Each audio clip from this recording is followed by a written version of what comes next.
দর্শক, এই যে জীবননগর পাতেলা ফার্মের কাজ চলছে। এর আগেও তাদেরকে বলেছি আমরা যে এই যে ময়লা যে পাথর আপনারা দিচ্ছেন এগুলো দিয়ে কাজ করছেন কেন। তো পরবর্তী তারা বলে যে এটা দিয়ে কাজ আর করবো না, ময়লা ধুয়ে দিব। তো এখন যে পাথরগুলো সেগুলোও কিন্তু ময়লা, সামনেও কাজ করছে, এটা একটু আপনাদেরকে দেখাই।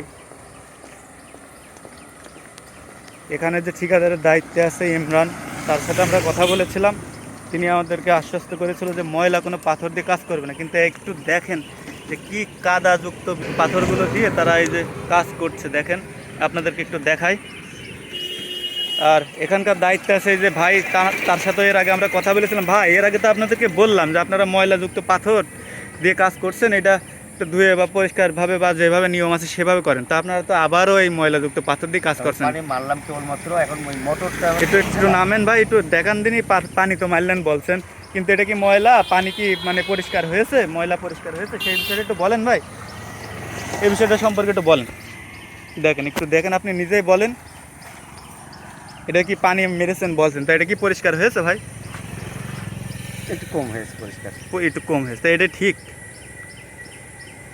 এখন পানির ব্যবস্থাটা এখানে একটু দূরে করছে, ওই জন্য হয়তো বা এতটা। এ হচ্ছে অবস্থা, তাই তো আপনাদের কাজের। ঠিক আছে দর্শক, দেখলেন কোটি কোটি টাকা ব্যয়ে এই 5টি খামারের কাজ চলছে, সেখানে কাজের এই অনিয়ম দুর্নীতি প্রতিনিয়ত করেই যাচ্ছে তারা।